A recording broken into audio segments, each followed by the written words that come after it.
Hello everyone. বন্ধুরা, পশ্চিমবঙ্গ পুলিশে civic ভলেন্টিয়ারদের যে 15% কোটা বা সংরক্ষণ আছে, সেটা নিয়ে কোর্টে এখন ঠিক কী হচ্ছে? তৈমুর আলী ও অন্যান্যদের করা WPA/5217/2026 নম্বর মামলাটি এখন কোন পর্যায়ে দাঁড়িয়ে? কেন হঠাৎ বোর্ড প্রার্থীদের নম্বর প্রকাশ করতে বাধ্য হলো, এবং এই কেসের বর্তমান অবস্থা কি, সবটা আজ আপনাদের একদম সহজ ভাষায় বুঝিয়ে বলবো। যারা পুলিশের চাকরির স্বপ্ন দেখছেন, বিশেষ করে সিভিক ভাইরা, আজকের এই ভিডিওটি আপনাদের জন্য সবথেকে গুরুত্বপূর্ণ হতে চলেছে। বন্ধুরা, গল্পের শুরুটা হয়েছিল 2024-এর কনস্টেবল নিয়োগ নিয়ে। যখন পিএমটি ও পিইটির জন্য শর্টলিস্ট প্রকাশ হলো, তখন অনেক যোগ্য সিভিক ভলেন্টিয়ার বন্ধু অবাক হয়ে দেখলেন যে তাদের নাম সেখানে নেই। তাদের মনে সন্দেহ দানা বাঁধে যে তালিকায় হয়তো কোনো কারচুপি আছে।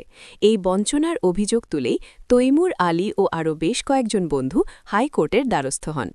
তাদের মূল দাবি ছিল স্বচ্ছতা বজায় রাখতে হবে এবং যারা শর্টলিস্টেড হয়েছেন এবং যারা হননি, সবার লিখিত পরীক্ষার নম্বর জনসম্মুখে প্রকাশ করতে হবে।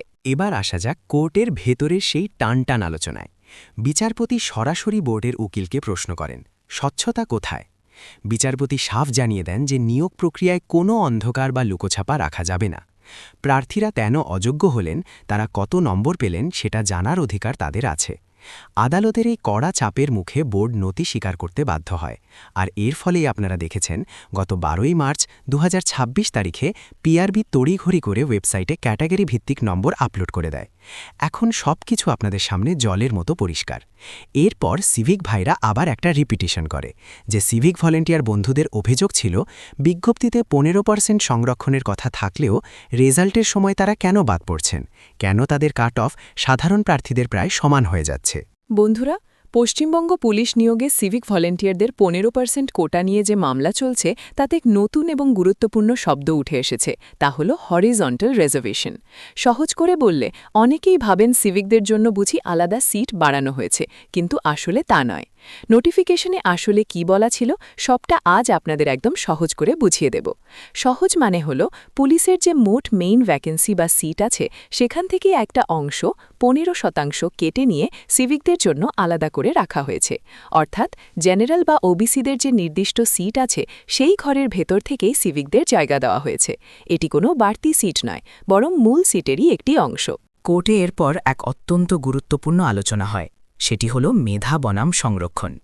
আদালতের পর্যবেক্ষণ হল 15% সংরক্ষণ মানে সিভিকদের জন্য আলাদা ক্যাটাগরি তৈরি করা হয়েছে ঠিকই, কিন্তু সেখানেও একটি ন্যূনতম মান, স্ট্যান্ডার্ড বজায় রাখতে হবে। বিচারপতি পরিষ্কার বলেন, সংরক্ষণ মানেই এই নয় যে কেউ পরীক্ষা না দিয়েই পাশ করে যাবে বা একদম কম নম্বর পেয়ে চাকরি পাবে। এটি মেধার পরিপন্থী। এর মানে হল সিভিক হিসেবে কোটা থাকলেও প্রার্থীদের ন্যূনতম প্রস্তুতি এবং যোগ্যতা প্রমাণ করতে হবে। বিচারপতির এই মন্তব্য পরোক্ষভাবে পুলিশ রিক্রুটমেন্ট বোর্ডের অবস্থানকে কিছুটা সমর্থন করছে। বোর্ড হয়তো এটাই দাবি করছিল যে তারা যোগ্য প্রার্থী পায়নি বলেই সিভিকদের আসন খালি রয়েছে। এই অবস্থায় আবেদনকারী সিভিক বন্ধুদের আইনি লড়াই কিছুটা কঠিন হয়ে পড়ল। এখন তাদের প্রমাণ করতে হবে যে তারা যথেষ্ট নম্বর পাওয়া সত্ত্বেও বঞ্চিত হয়েছেন। আদালত স্পষ্ট করে দিয়েছে যে তিনি এই কেস বেশিদিন ঝুলিয়ে রাখতে চান না। এটি চাকরি প্রার্থীদের জন্য একটি আশার আলো, কারণ দ্রুত নিষ্পত্তি হলে নিয়োগ প্রক্রিয়াও দ্রুত এগোবে। বন্ধুরা, পুরো বিষয়টি থেকে আমরা এটুকুই বুঝছি যে কেসটি এখন চূড়ান্ত পর্যায়ের দিকে এগোচ্ছে। বিচারপতি উভয় পক্ষের কথা শুনে এই মামলার পরবর্তী শুনানির দিন ধার্য করেছেন আগামী 21শে এপ্রিল। বোর্ড কি সত্যিই নিয়ম মেনে কোটা পূরণ করেছে, নাকি সিভিক বন্ধুদের দাবিই ঠিক? 21শে এপ্রিলের সেই নির্দেশের দিকেই তাকিয়ে আছে হাজার হাজার পরীক্ষার্থী।